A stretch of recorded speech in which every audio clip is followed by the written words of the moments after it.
Thank you very much. Thank you, everybody. It's a big day. Should be fun. I don't know. You'll maybe find reasons why it's not, but I can't imagine because we have a lot of great things happening. It's been a very strong week and a very strong weekend. Before we begin, let me say a few words about the historic events that took place over the last few days. On Saturday, my administration helped broker a full and immediate ceasefire, I think a permanent one, between India and Pakistan, ending a dangerous conflict of two nations with lots of nuclear weapons. And they were going at it hot and heavy, and it was seemingly not going to stop. And I'm very proud to let you know that the leadership of India and Pakistan was unwavering, powerful, but unwavering in both cases, and having these, they really were, from the standpoint of having the strength and the wisdom and fortitude to fully know and to understand the gravity of the situation. And we helped a lot. And we helped also with trade. I said, come on, we're going to do a lot of trade with you guys. Let's stop it. Let's stop it. If you stop it, we're doing trade. If you don't stop it, we're not going to do any trade. People have never really used trade the way I used it. That I can tell you. And all of a sudden they said, I think we're going to stop. And they have. And they did it for a lot of reasons, but trade is a big one. We're going to do a lot of trade with Pakistan. We're going to do a lot of trade with India. We're negotiating with India right now. We're going to be soon negotiating with Pakistan. And we stopped the nuclear conflict. I think it could have been a bad nuclear war. Millions of people could have been killed, so I'm very proud of that. I also want to thank Vice President Vance and Secretary of State Rubio for their work and efforts. They worked very hard on that. We also, as you know, created a situation where the Houthis, for the first time ever, have ceased firing, and they've let it be known that they're not going to be firing at American ships anymore, not going to be firing at Americans anymore. This was a heavy barrage that lasted for approximately 50 days. And as you know, they've been in war essentially for forever. But over the last 10 years, they've been very difficult for other countries. Nobody was able to do what we did. But they stopped, and we take their word for it. Their surrogates and them directly said, we don't want to do this anymore. And so we were satisfied with that. In addition, yesterday we achieved a total reset with China after productive talks in Geneva. Both sides now agreed to reduce the tariffs imposed after April 2nd to 10% for 90 days as negotiators continue on the larger structural issues. And I want to tell you that a couple of things. First of all, that doesn't include the tariffs that are already on, that are our tariffs, and it doesn't include tariffs on cars, steel, aluminum, things such as that, or tariffs that may be imposed on pharmaceuticals, because we want to bring the pharmaceutical businesses back to the United States, and they're already starting to come back now based on tariffs. Because they don't want to pay 25, 50, or 100% tariffs, so they're moving them back to the United States. I spoke to Tim Cook this morning, and he's going to, I think, even up his numbers, $500 billion. He's going to be building a lot of plants in the United States for Apple, and we look forward to that. I really do look forward to that. But the talks in Geneva were very friendly. The relationship is very good. We're not looking to hurt China. China was being hurt very badly. They were closing up factories. They were having a lot of unrest. And they were very happy to be able to do something with us. And the relationship is very, very good. I'll speak to President Xi maybe at the end of the week. We have some other things we're doing. But one of the biggest things that we're doing, and I don't know if people realize this, but we made a great deal with China, a great trade deal, but it was a much bigger deal originally, and then they canceled it right in the last day. Some of you faces I remember were there when that happened. I remember you.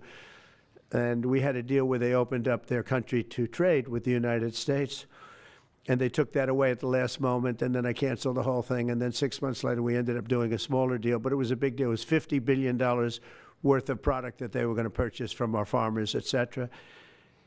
And we agreed to that. People thought it was 15 because they were doing 15. We made it 50 because I misunderstood the 15. I said, you got to get 50. Because when I asked, if you remember the story, when I asked, what are we doing with them?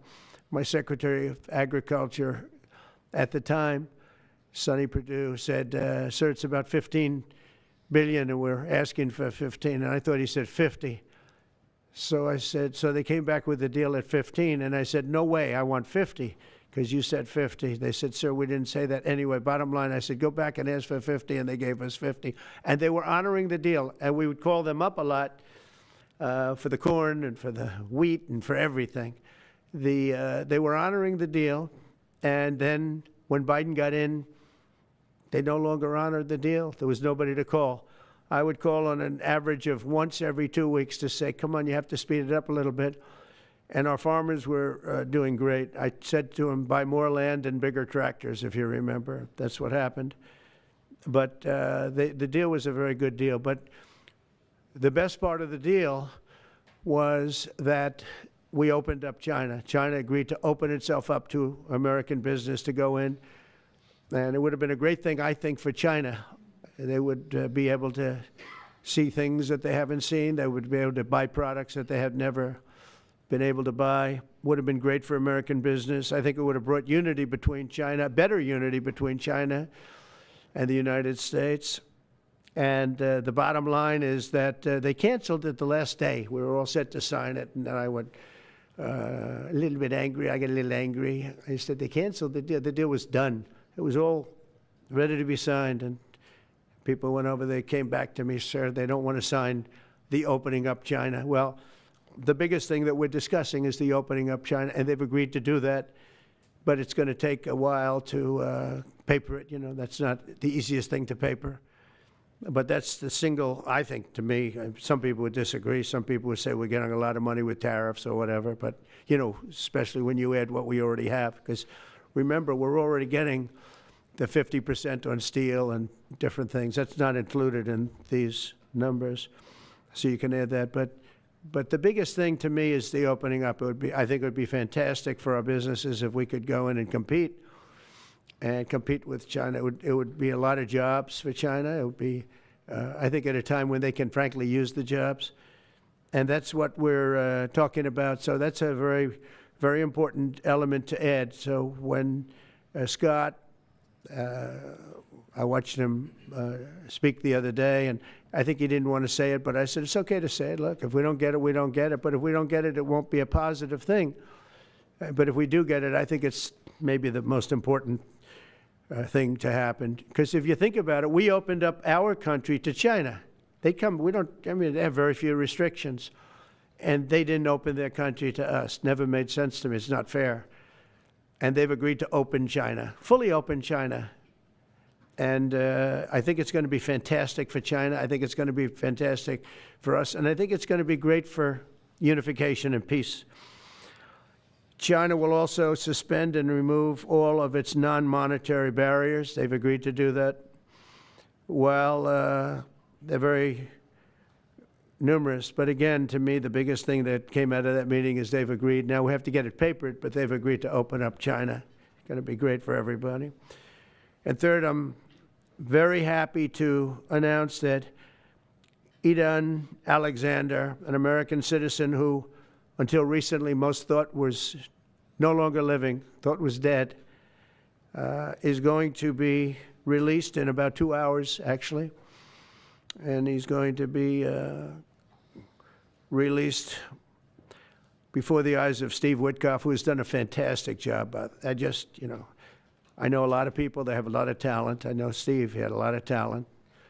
But I know a lot of people with a lot of talent, but there's one that I thought had a special way about him, special personality, aside from being a good deal maker, had a special way about him, and it was Steve. Knew very little about the subject matter, who does, but he learned it in about 2 hours. and he's been fantastic. So I want to just thank Steve. But they're going to be releasing Idan in about 2 hours from now, or sometime today, let's say. And again, they thought he was dead just a short while ago. His parents are so happy. They're so happy. So it's, as you know, Idan's the only American citizen who's captured and held hostage by Hamas since October 7th, 2023. And he's coming home to his parents, which is really great news. I mean, to me, it's big news. They thought he was dead. So that's that. So we'll be heading there, and we'll be seeing 3 primary countries. You know all about that: Saudi Arabia, UAE, Qatar.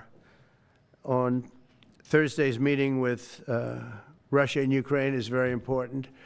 I was very insistent that that meeting take place. I think good things can come out of that meeting. Stop the bloodshed of the horrible, it's a bloodbath. But that 5,000 more, it's really much more, I'm trying to be conservative, more than 5,000 soldiers. Russian, they're not American soldiers, they're from Russia, they're from Ukraine, but they're people. They're human souls, and they're being killed at levels that we haven't seen since the Second World War. And it's every week. A lot of drone fighting. It's a whole new form of warfare, and it's violent and vicious. And so that's it. I'd like to go back to China just for a second. They're very heavy on the fentanyl. We're charging them, as you know, 20% for the fact that they send fentanyl into our country. And they've agreed that they're going to stop that. And, you know, they'll be rewarded by not having to pay, you know, hundreds of billions of dollars in tariffs. So the fentanyl should stop. It comes from China. It's amazing. And comes through our southern border, comes through our northern border too, comes through Canada, and comes through our southern border, much more through the southern border. But so that's a very important subject to me, because everybody in this room has lost friends or people that have family members that have died of fentanyl. So there's a big incentive for China to stop, and I take them at their word. They're going to work on that, I think, very hard. And one thing, when they work on something, they get it done. So now I'm about to depart on a historic visit. Some of you are going with us to, as I said, Saudi Arabia, Qatar, and United Arab Emirates. Before I do, I'll sign one of the most consequential executive orders in our country's history. I don't think there's ever been anything signed like this, certainly not with respect to health care, nothing even close. I'm delighted to be joined on this occasion by Secretary of Health and Human Services Robert F. Kennedy, Jr., who is doing a really good job, I have to tell you that. CMS Administrator, a friend of mine, Dr. Mehmet Oz, who is an amazing guy. You know, I was telling Bobby before, Oz had a very successful show, but it hurt his reputation. Because when you're in show business, it hurts your reputation a little bit. It's good for you, but in terms of professionalism and being a doctor, it sort of hurts your reputation. This guy went to the best schools, was the best, I mean, top of the line. Then he did a television show, became a success, made a lot of money, all that stuff, but it sort of hurt him. And you know who I compare that to? I hate to say this, but a special woman, Jeanine Pirro. She was the toughest, smartest DA, maybe in our countries, in our cities and states history, New York. She was really tough, really sharp. Then she did a show, and people didn't think of her quite the same way. She became more of an entertainment person, like Oz. Oz is not an entertainer. He's not really an entertainer, if you know the real story. And she isn't either. She is unbelievable. She was one of the strongest district attorneys in the history of New York, highly respected, very tough, went after the drug dealers at a level that you don't see today anymore. And hopefully she's given up she's leaving the #1 show on cable television, one of the #1 shows on television, period, The Five, but they've got great people left behind, but she was a big part of it.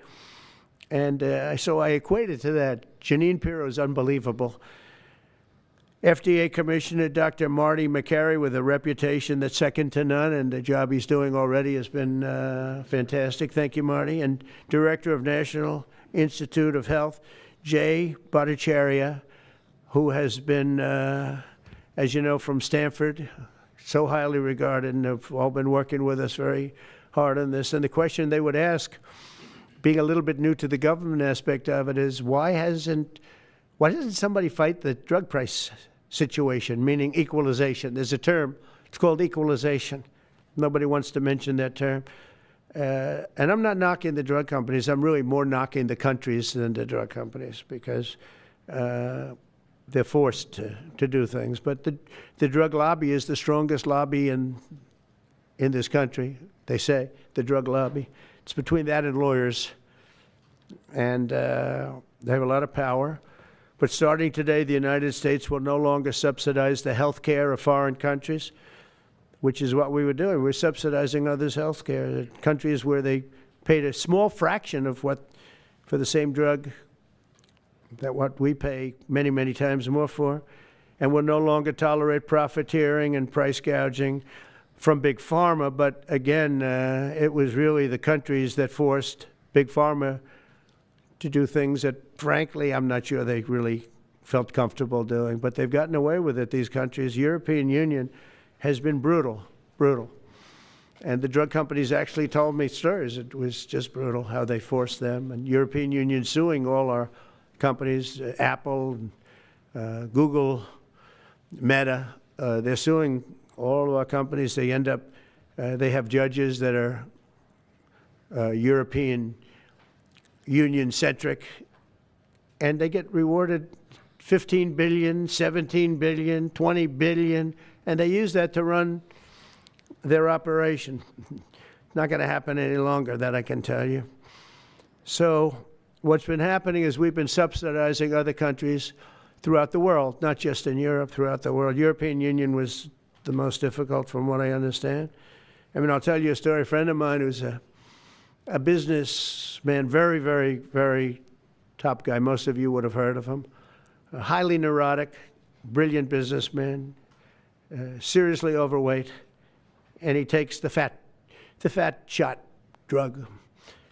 And he called me up, and he said, President, he calls me, he used to call me Donald, now he calls me President, so that's nice respect. But he's a rough guy, smart guy, very successful, very rich. I wouldn't even know how we would know this, but because he's got comments. President, could I ask you a question? What? I'm in London, and I just paid for this damn fat drug I take. I said, it's not working. He said, I just paid $88, and in New York I pay $1,300. What the hell is going on? He said, so I checked, and it's the same box, made in the same plant, by the same company. It's the identical pill that I buy in New York. And here I'm paying $88 in London. In New York, I'm paying $1,300. Now, this is a great businessman, but he's not familiar with this crazy situation that we have. But he was stunned. But it was just one of those stories. And I brought it up with the drug companies, represented by somebody who's very, very smart, good person too. And we argued about it for about half hour, and then finally he just said, because they can't justify it, he just said, look, you got me. You got me. I can no longer they've been justifying this crap for years. They said, oh, it's research and development. Well, I said, well, research and development, other countries should pay research and development too. It's for their benefit. It was just one of those things. And the other countries would set a price, and they'd meet the price, and they'd say, if you don't meet the price, you can't sell it in our country. I said, well, then you walk away, and, they'll call you back, and they'll sell it in the country. But now they'll have to do that.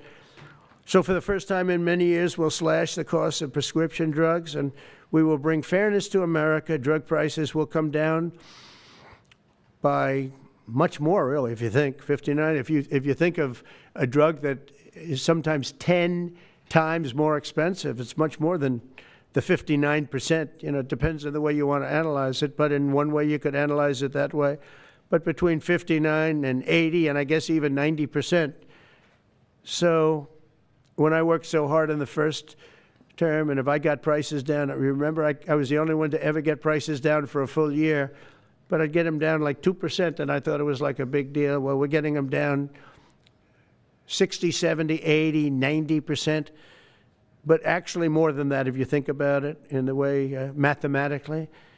And farmer has to say, we're sorry, but we'll not be able to do this any longer to these countries that have been so tough. They've been very tough, nasty. It's trade. It's trade. And pharma is also very powerful. And the Democrats have protected pharma. The Democrats, this is the Democrats have protected pharma. These are the Democrats. And by the way, I just called the Speaker of the House, and I just called the leader, our leader in the Senate, John Thune, Mike Johnson.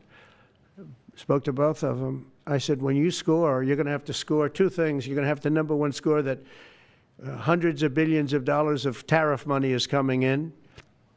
But even bigger than that, you're going to have to score that your cost for Medicaid and Medicare and just basically pharmaceuticals and drugs is going down at a level that nobody has ever seen before. It'll pay for the Golden Dome. I see the Golden Dome is there, see? That'll easily pay for the Golden Dome. And we'll have a lot of money left over. We need the Golden Dome, by the way, in this world. Although this world's a lot safer today than it was a week ago, and a lot safer than it was 6 months ago. We had people that had no clue what they were doing. So today Americans spend 70% more for prescription drugs than we spent in the year 2000. Think of that. Our country has the highest drug prices anywhere in the world by sometimes a factor of 5, 6, 7, 8 times.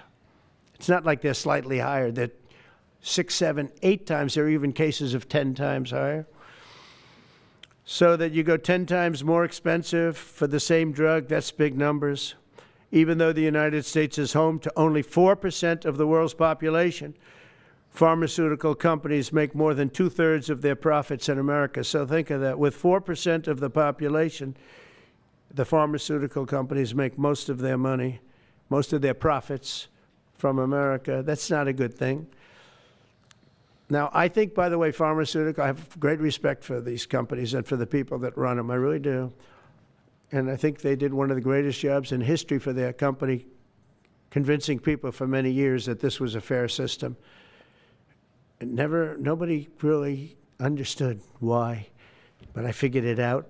For years, pharmaceutical and drug companies have said that research and development costs were what they are, and for no reason whatsoever. They had to be borne by America alone. Not anymore, they don't. This means American patients were effectively subsidizing socialist healthcare systems in Germany, in all parts of the European Union. They were the toughest of all. They were nasty. And I see that. I see that with trade, too. European Union is in many ways nastier than China, okay? And we've just started with them. Oh, they'll come down a lot. You watch. We have all the cards. They treated us very unfairly. They sell us 13 million cars. We sell them none.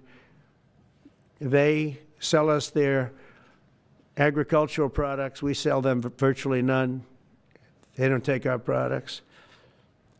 That gives us all the cards, and very unfair. So they're going to have to pay more for health care, and we're going to have to pay less. That's all it is. And believe it or not, because it's really the world we're talking about, not just the European Union, but because it's the world, the numbers are for the healthcare company not as bad as you would think. They'll make the same. I think the healthcare companies should make pretty much the same money. I really don't believe they should be affected very much, because it's just a redistribution of wealth. It's a redistribution where it could be the same top line, but it's going to be distributed differently. Europe's going to have to pay a little bit more.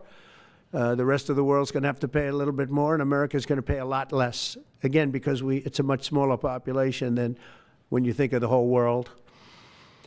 So basically what we're doing is equalizing. There's a new word that I came up with, which I think is probably the best word. We're going to equalize, where we're all going to pay the same. we're going to pay what Europe's going to pay. We're going to all pay. Now, there may be some countries in dire need, and I would be willing to sacrifice that and help them. But it's called most favored nation. We are going to pay the lowest price there is in the world. We will get whoever is paying the lowest price, that's the price that we're going to get. So remember that. So we're no longer paying 10 times more than another country. Whoever is paying the lowest price, we will look at that price and we will say that's the price we're going to pay. Most favored nations, that's what it is.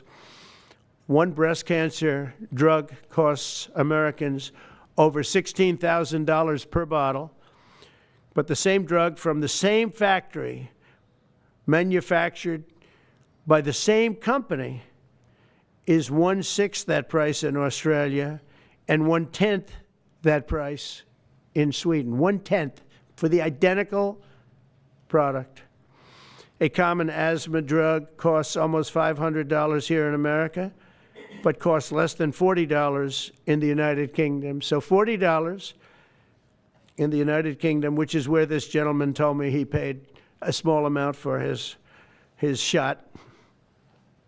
But think of that. So $40 versus $500 here. That's not even bad. There are much worse examples. And the weight loss drug, Ozempic, costs 10 times more in the United States than in the rest of the developed world. 10 times more. Why? Why? What did we do? Suckers. But we never had a president that had the courage to do this. And nobody knew the system like I do. I mean, I've gotten to know this system so well. And I don't think it's fair that it benefits Obamacare. Obamacare is a failure. It's not a good health care. It works. I made it work. I had an obligation to make it work, or an obligation to let it die. I chose that we had to make it work. I had to make it as good as possible. And I had a choice. I could have let it fail or make it as good as possible. As good as possible means it was still not very good, but it survived. And we did the right thing. But this makes everything work. And I don't want to have a bad form of health care work because of the fact I was able to cut drug prices by 80 or 90%. So we're going to maybe come up with something. I think this gives the Republicans a chance to actually do a health care that's much better than Obamacare and for less money, which if you guys would work on that along with Congress. But I do want to say that Democrats could have done this a long time ago. They have fought like hell for the drug companies, and they knew they were doing the wrong thing. And it's going to be very hard. I was just telling the leader and the speaker that it's going to be very hard for the Democrats to vote against the one big, beautiful deal. The greatest tax cuts in history, greatest everything, but now you have the big drug prices because that's going to be included. It makes that whole situation different from a scoring standpoint. I just told them, I called them up about this. I said, I'm going to do something that's going to be very monumental, and you're going to be scoring. You better tell your people that this is going to score really well. And then add hundreds of billions of dollars in tariffs to your list also. But as big as the tariffs are, this is something that really hits quickly. 5 years ago, I signed an executive order to confront this disaster, but only confront it in a minor way. It was a good confrontation, but never to this extent. And it took people a little while to understand a very complicated system. But Joe Biden, without any knowledge of what he was doing, terminated the policy and then pretended to negotiate under a new system. And then you take a look, 5 out of the 10 drugs that he negotiated are now over 200% more expensive in America than the rest of the world, and far more expensive than when he even got involved. Much more expensive than when he got involved. Joe Biden's plan was as you know, because you wrote about it, you don't say it very loudly, but it was a very big failure, was his whole presidency. First, I'm directing the U.S. Trade Representatives and Department of Commerce to begin investigations into foreign nations that extort drug companies by blocking their products unless they accept bottom line and very low dollar amounts for their product, unfairly shifting the cost burden onto American patients. And we'll be taking a look at that very strongly. The biggest thing we're going to do is we're going to tell those countries, like those represented by the European Union, that, that game is up, sorry. And if they want to get cute, then they don't have to sell cars into the United States anymore. It's a very big subject. And they won't get cute, because I'll defend the drug companies from that standpoint. They were given a price by the European Unions and other countries. This is what you do. This is what we're going to pay. We're not going to pay any more. Let America pay the difference, because there was a big shortfall. Let America pay it. And that's what we did, but we're not doing it anymore. Next, my administration will secure what we're calling most favored nations drug pricing. The principle is simple.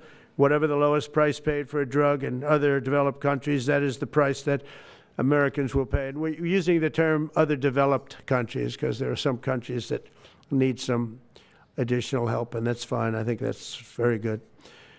Some prescription drug and pharmaceutical prices will be reduced almost immediately by 50 to 80 to 90%. Big Pharma will either abide by this principle voluntarily or will use the power of the federal government to ensure that we are paying the same price as other countries. To accelerate these price restrictions and reductions, my administration will also cut out the middlemen. We're going to totally cut out the famous middlemen. Nobody knows who they are, middlemen. I've been hearing the term for 25 years, middlemen. I don't know who they are, but they're rich. That I can tell you. We're going to cut out the middlemen and facilitate the direct sale of drugs at the most favored nation price directly to the American citizen. So we're cutting out, Bobby, the middlemen. It's so important, right? You got to do that. They're worse than the drug companies. They don't even make a product, and they make a fortune. It's very smart business people, that I can tell you. If companies make no significant progress toward most favored nation pricing, which we will insist that they do, so I think I'm wasting time talking about it. We're going to insist upon it. And we'll insist, and we're going to help the drug companies with the other nations, because those other nations do a lot of trading with us. They need our trade, just like China needed us very badly. They need us just as badly. We will do whatever we have to with trade, just like we did some great things with trade with India and Pakistan. It really helped the situation, very heated situation. Could have lost millions of people, more than millions, I mean, many millions of people. And they want to do business with America, but we never used our powers that way. We never knew how. We never had people that knew how to do that. We'll also open up America's market to safe and legal imports of affordable drugs from other countries, putting dramatic downward pressure on prices. And if necessary, we'll investigate the drug companies, and we'll, in particular, investigate the countries that are doing this, and we will add it onto the price that we charge them for doing business in America. In other words, we'll add it onto tariffs if they don't do what is right, which is everybody should equalize. Everybody should pay the same price. And special interests may not like this very much, but the American people will. I am doing this for the American people. I'm doing this against the most powerful lobby in the world, probably the drug lobby, drug and pharmaceutical lobby. But it's one of the most important orders, I think, that's ever been signed, certainly with regard to health care or health in the history of our country, and it's an honor to be a part of it. And I'd like to ask Robert F. Kennedy to say a few words, please. Thank you. Thank you, Mr. President. This is an extraordinary day. This is an issue that, I grew up in the Democratic Party, and every major Democratic leader for 20 years has been making this promise to the American people. This was the fulcrum of Bernie Sanders' runs for presidency, that he was going to eliminate this discrepancy between Europe and the United States. But as it turns out, none of them were doing it. It's one of these promises that politicians make to their constituents, knowing that they'll never have to do it. And the reason they'll never have to do it is because they know that Congress is controlled in so many ways by the pharmaceutical industry. There's at least one pharmaceutical lobbyist for every congressman, every senator on Capitol Hill, and every member of the Supreme Court. By some estimates, 3. Pharmaceutical companies, the industry itself, spends 3 times what the next largest lobbyist spends on lobbying. So this was an issue that people talked about, but nobody wanted to do anything because it was radioactive. They knew you couldn't get it by Congress. We now have a president who is a man of his word, who has the courage. President Trump was taking money from the pharmaceutical industry too. I think they gave you $100 million. Yeah. But he can't be bought, unlike most of the politicians in this country. And he is standing here for the American people. I don't know what, there's writers like Lord Elizabeth Warren or Robert Reich who are saying that President Trump is on this side of the oligarchs. There has never been a president more willing to stand up to the oligarchs than President Donald Trump. And I'm very, very proud of you, Mr. President, for your courage, I'll say, because I don't want to be crude, your intestinal fortitude, your stiff spine, and your willingness to stand up for the American people. We have 4.2% of the world's population. Our country represents 75% of the revenues for pharmaceutical companies. We spend in our country $1,126 per capita on drugs. In Britain, they spend about $240. They spend 1/5 of what we do. And this is true across Europe. And the drug companies, Europeans, if you ask them, it made no sense what they were saying. America has to pay for this innovation or it's not going to happen. What President Trump is saying to our European partners is you've got to raise the amount that you're paying for those drugs and pay for your share of the innovation. That the United States is no longer subsidizing that.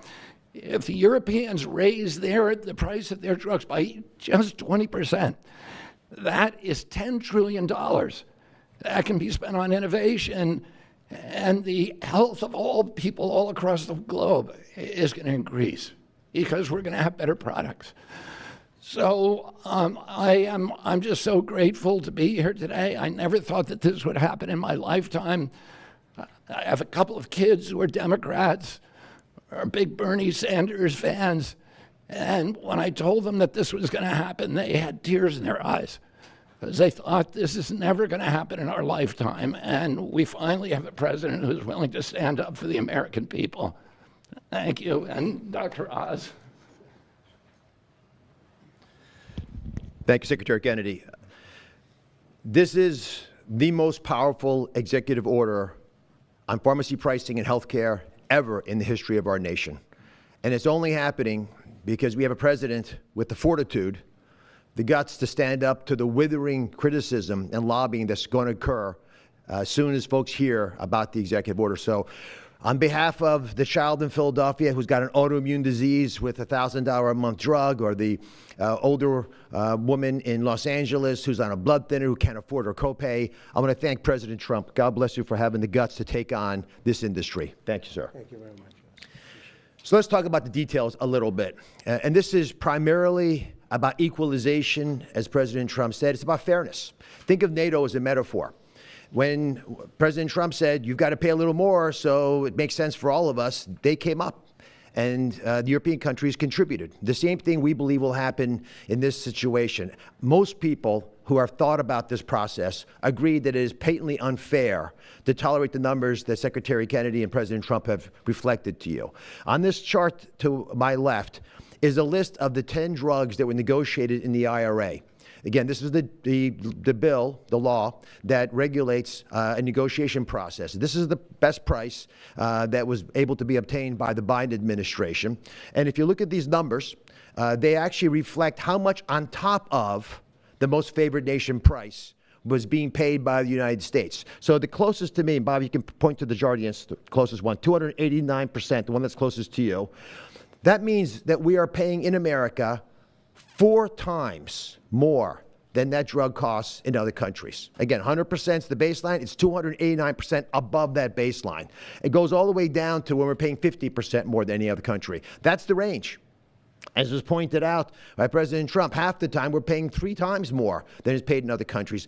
It doesn't make any sense for the system. That stated, President Trump has over and over again indicated, and Secretary Kennedy reflected as well, we want innovation. We want our technology partners doing the best they can to make the best solutions for drugs to cure as many people in America and around the world as possible. By getting our allies to pay a bit more, as they should be, and they should have for many years been doing, will course correct a problem that's gotten out of hand. And by doing that in a thoughtful, effective way, we're going to be able to get the pharmaceutical industry whole. Those jobs will still be here, will still be productive, will still be curing cancer and a slew of other ailments that plague humanity. America will still be the leader in this space, but we'll be paying the appropriate amount, the right-sized amount for those tasks. So over the next 30 days, the 4 of us up here, together with people standing in the back of this room who are doing a lot of the heavy lifting, are going to be approaching pharmaceutical companies to talk specifically about what we want the most favored nation price to be based on the best data we have.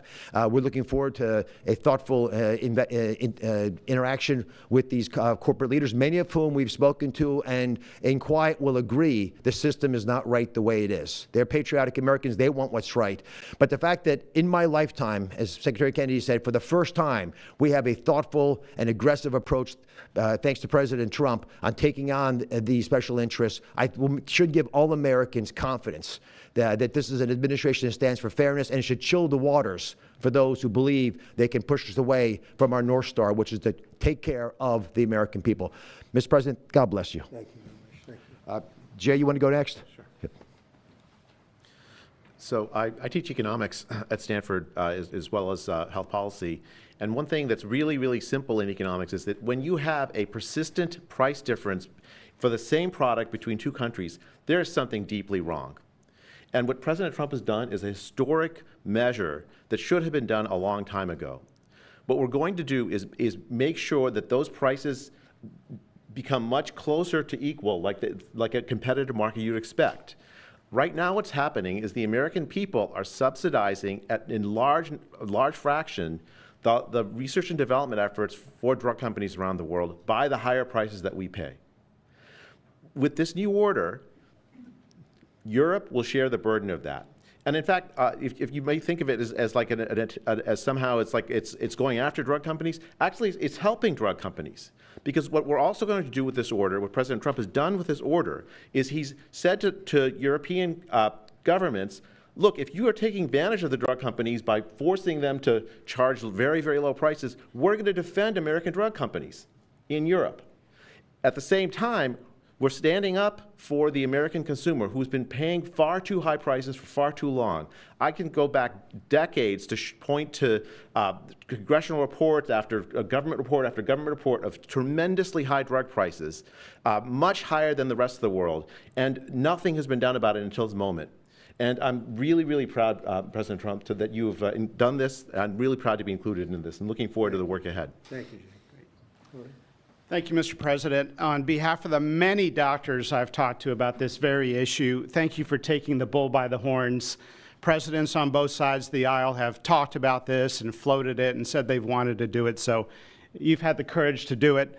Thank you. I've been a surgical oncologist at Johns Hopkins for 22 years, and I have seen patients suffer. We didn't take an oath to heal patients and then watch their life get ruined financially, with their home, mortgage, retirement, going down the drain with GoFundMe campaigns, raising money from church communities and synagogues and friends they haven't seen in 20 years to try to raise money for what? For a system where Americans have been getting ripped off by 10, 12, 15 times higher prices than we see in other countries. The fundamental problem in healthcare is that we've had non-competitive markets. We can do little things around the edges, or we can transform those markets to competitive markets, and that's what this executive order does today. Imagine buying a Ford for $175,000, a regular car, and then hearing that people in London are buying it for $10,000 every day, all day long. That is the craziness of this system. We're going to do everything we can at the FDA to support this executive order. It's transformative. Thank you, Mr. President. Thank you. Thank you very much. So thank you very much, everybody. I think it's a very important day. In many ways, you have, we'll start with the Houthis. We go to Pakistan and India. We go to what we did with China, the trade deal, and with UK. And by the way, many other deals are coming in very much. At a certain point, we'll just set the price because we know where we are.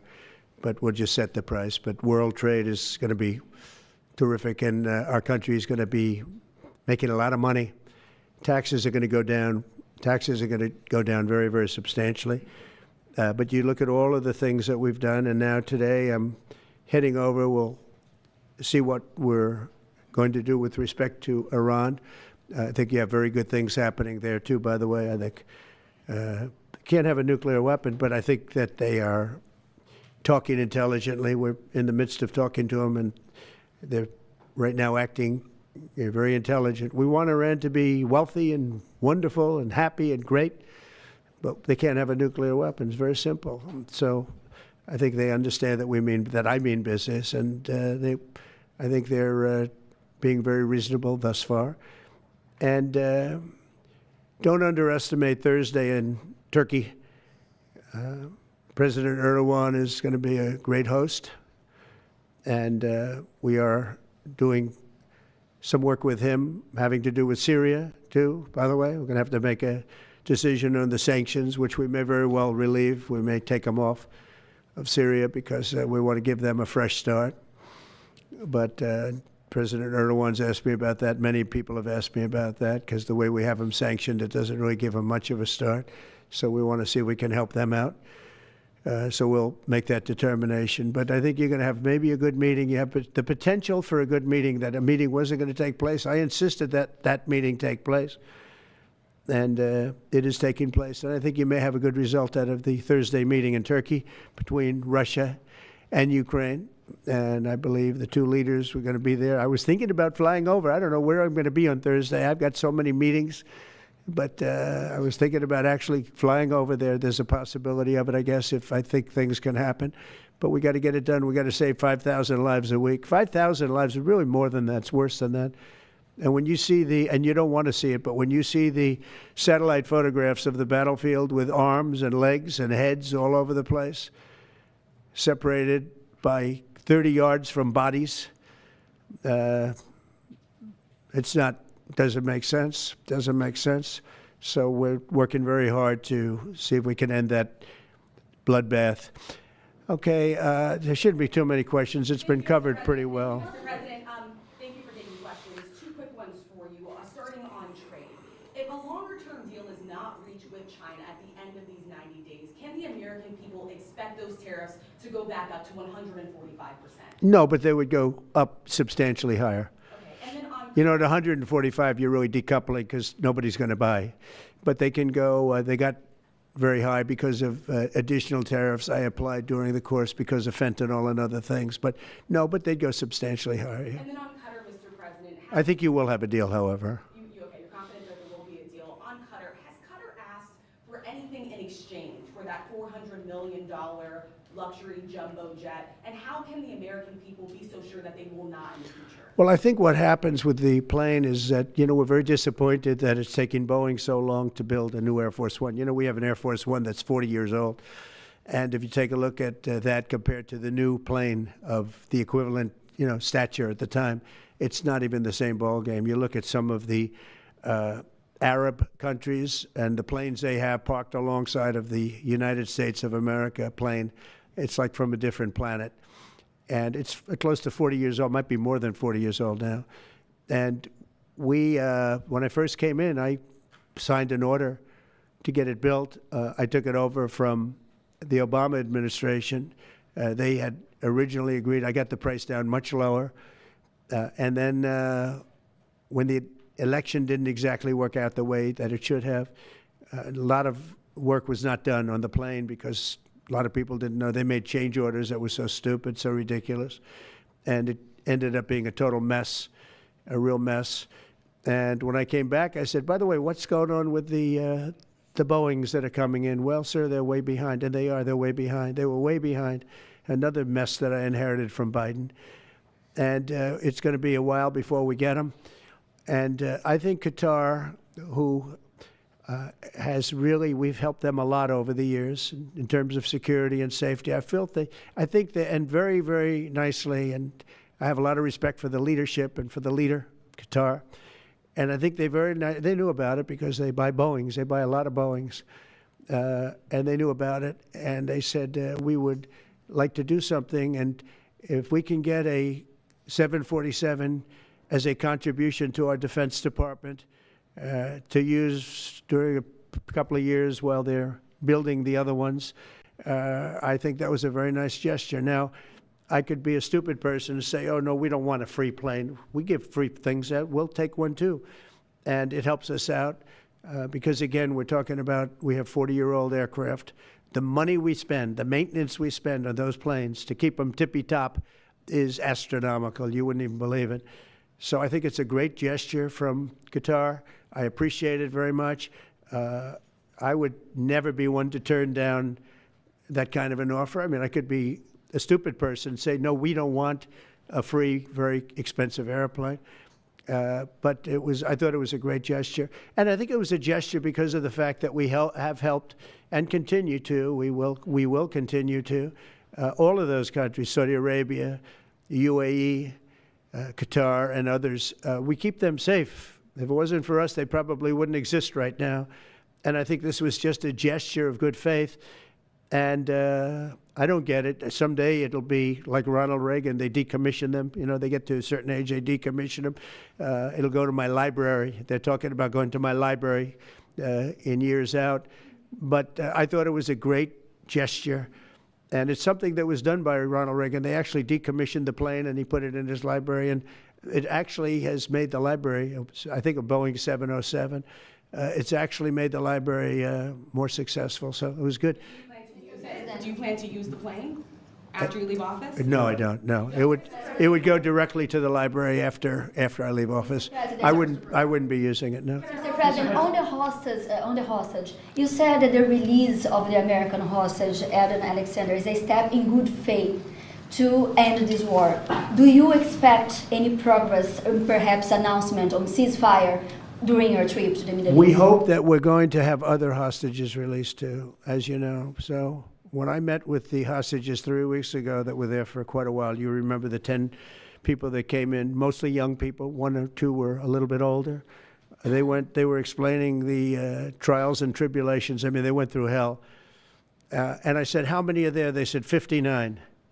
I said, that's a lot. I didn't realize, because we got a lot out. You know, we got a lot of hostages out, I think you will acknowledge. They said 59, but then they said, they followed that up by saying 59, of which 24 are living, the rest are dead. But the people whose son, mostly son, I think 1 daughter in this case, but mostly sons are there, or husbands are there, those people want the dead bodies as much as they want the live body. I have a mother that calls me, but came up to me when I first met her, and she said, sir, please get my son out. He's dead, but they have his body. And I asked her about that, and it's as though he were alive. The level of wanting that body back is the same. It couldn't be any more, as though he were alive. So, you know, getting the bodies back is very important. That could be a thing having to do with the religion. It could be same. I was amazed at the level of importance. It's the same as if the son or husband or whatever was alive. So they said 59. In fact, they came in with a number 59 written out on like a sign on their chest. But they came to thank me for getting them out. And I said, what does the 59 mean? They said, well, that means there are 59 people. But then they said, but 24 are living. Now it's 21. The number's 21. So now it's actually, we'll get Eitan today. We think we're getting him today. So it's 20. So they have 20 live hostages there. The rest are dead bodies. Mr. President, are you open to negotiating your tariffs on cars, steel, and aluminum with China or any other country? Well, we're not even talking about that. We're bringing the car business back into this country. We have commitments, and not only commitments, they've already started construction on many plants. They've left Mexico in a few cases. In a few cases, they've left Canada. They're not going to build in Canada. They're going to build here because we have the market. And the tariffs, have been amazing. The election and the tariffs. November 5th was a big day, and on top of that, of course, you wouldn't have the tariffs without the election, I guess, if you look at it. But we have at least 11 committed massive car factories that are going to be built, that are in the process of being built. And some are going through, some have actually started. We also have renovations of existing factories where they weren't utilizing the full factory from years gone by, and now they're under full renovation. They'll be opening up full factories in a very short period of time.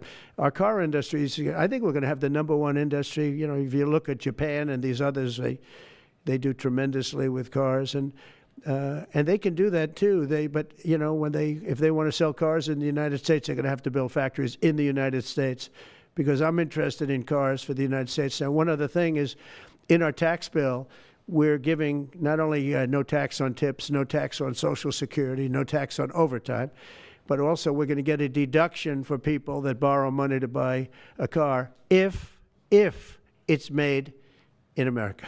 If it's not, we have no interest. On the meeting between President Putin as well as President Zelensky, if President Putin doesn't show up to these talks in person in Turkey, will you join Europe in putting higher sanctions on If I felt it would be important toward getting the deal done, I'm the one that insisted on the meeting. They couldn't get a meeting because one said ceasefire, one said no ceasefire. It was going back and forth. I said, look, at this point, we got to stop it. Just go to the meeting. The meeting's been set. Go to the meeting on Thursday. And if I thought it would be helpful, I don't know where I'm going to be at that particular point. I'll be someplace in the Middle East, but I would fly there if I thought it would be helpful. Yeah, please. Refugees. I want to ask you about South African refugees. Dozens of Afrikaners who claim discrimination in their home country are heading to the United States, right, where your administration is going to welcome them as refugees. Now, this comes as you've halted virtually all refugee admissions for people fleeing famine and war from countries like Sudan and the Democratic Republic of Congo. Why are you creating an expedited path into the country for Afrikaners but not others? Because they're being killed, and we don't want to see people be killed. Now, South Africa leadership is coming to see me, I understand, sometime next week.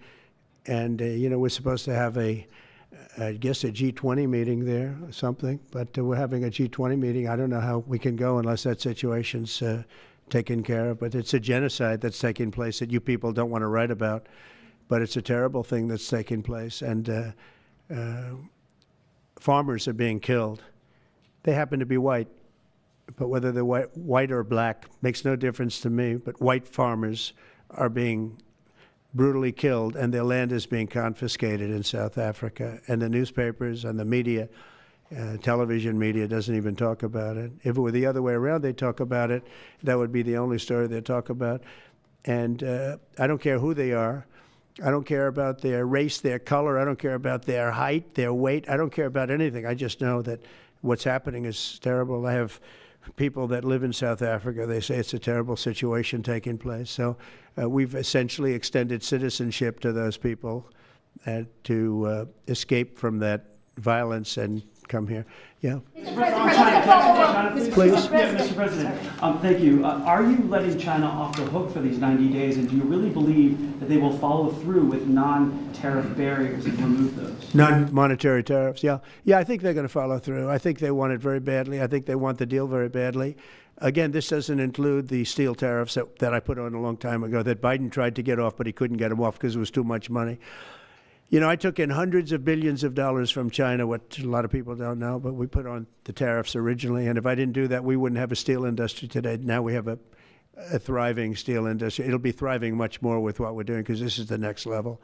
But it doesn't include that, doesn't include cars, doesn't include pharmaceuticals when we do that. And the reason we're doing that will be to get them to come back in the country. You know, there are, again, I always say it because a lot of people forget, but if a company like Eli Lilly, which is making a massive investment in the United States right now. They're building many, many plants. They've already started like 7 of them, many plants, but they are not going to be tariffed. There's no tariff cost. So they're all doing that. They're all coming back to the United States. I mean, I'll tell you what, I hope I get the benefit of watching this because, as president, because, you know, it takes a little while to do this stuff. and we're doing it early in the administration. If you think of it, we have, I believe, if you look at the real total, it's over $10 trillion committed for plants and factories. Other administrations haven't had $1 trillion over a 4-year period, even over an 8-year period. We have over $10 trillion committed in one form or the other over 2 months. Give me a break. I'm here to hear 3, but let's give me a break on the first month. We want to get acclimated. But, you know, but if you think about it, it's really 2 months. And so in 2 months, we have an investment already of over $10 trillion. And other presidents haven't had that done over a year, over 4 years in some cases. It's unprecedented. There's never been anything like it. It's a very exciting time in America. Thank you very much, everybody. Thank you. Who's in charge of the budget bill while you're gone, sir? I'll sign that, yeah. Mr. President, are you ready to impose sanctions on Russia if Putin doesn't agree with the 30-day I have a feeling ceasefire? they're going to agree. I do. I have a feeling. And who's in charge of the budget bill? Let's see what happens. No European countries Who's in charge of the budget bill in the negotiations? negotiations. The budget bill negotiations are taking place. Who in your administration is in charge of that while you're gone? Is it Everybody, JD Vance, Bobby, President? from the standpoint of medical, this group behind me, I mean, I think it's the best group ever assembled. In terms of medical, I think you're going to see a tremendous cut. I don't think, I mean, I know you're going to see it in Medicaid and Medicare. That cut will be massive because drugs are 50-60% of the cost. So Medicaid costs are going down and Medicare costs are going down because of what we're doing today. And there's no, it's not like, oh, gee, well, maybe it won't happen. It's going to happen because the other countries have no choice. Now, the drug companies are going to have to say, listen, if you don't pay more, we're not going to give you the drug, and they're willing to do that. So that's it. They have to, we have to equalize. Mr. President, what is price controls? Say it? How do you respond to the fact that this? It's not price control, no. What was, price control is before. If you want to talk about, price control is what they were doing. They were making us pay. They set a price, and they said, here's what we're going to pay, and anything else charge America. Because at that time, they had a very stupid president, and it really went crazy during the last 4 years. And remember this, the Democrats are the ones that allowed this to happen. They were the ones that were the protector of this pricing system. And I think it's going to be very hard. You'll have to ask Democrats, are they going to vote against the one great, big, beautiful deal that's being negotiated now, tax cuts, et cetera? We're now on top of the tax cuts and regulation cuts, all the things.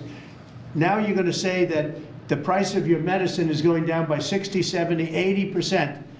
You're going to vote against it? I think a lot of Democrats are going to be forced to do something that their leaders are going to beg them not to do, and that's vote for the bill. I don't see how they can vote against it. How can they vote against it when drug prices, drugs and pharmaceuticals are going to be down 70, 80%? It's going to be very interesting. Mr. President, what do you say to people who view that luxury jet as a personal gift to you? Why not leave it behind? You're ABC fake news, right? Why not? Because only ABC, well, a few of you would. Let me tell you, you should be embarrassed asking that question. They're giving us a free jet. I could say, no, don't give us, I want to pay you $1 billion or 400 million or whatever it is. Or I could say, thank you very much. You know, there was an old golfer named Sam Snead. Did you ever hear of him? He won 82 tournaments. He was a great golfer. And he had a motto, when they give you a putt, you say, thank you very much. You pick up your ball and you walk to the next hole. A lot of people are stupid. They say, no, I insist on putting it. And then they putt it and they miss it. And their partner gets angry at them. You know what? Remember that, Sam Snead. When they give you a putt, you pick it up and you walk to the next hole and you say, thank you very much. Respectfully, sir, as a businessman, some people may look at this and say, have you ever been given a gift worth millions of dollars and then not received anything? It's not a gift to me, it's a gift to the Department of Defense. And you should know better, because you've been embarrassed enough, and so has your network. Your network is a disaster. ABC is a disaster. Here is the bill. Bobby, come on over here. Now you're talking about trillions and trillions of dollars.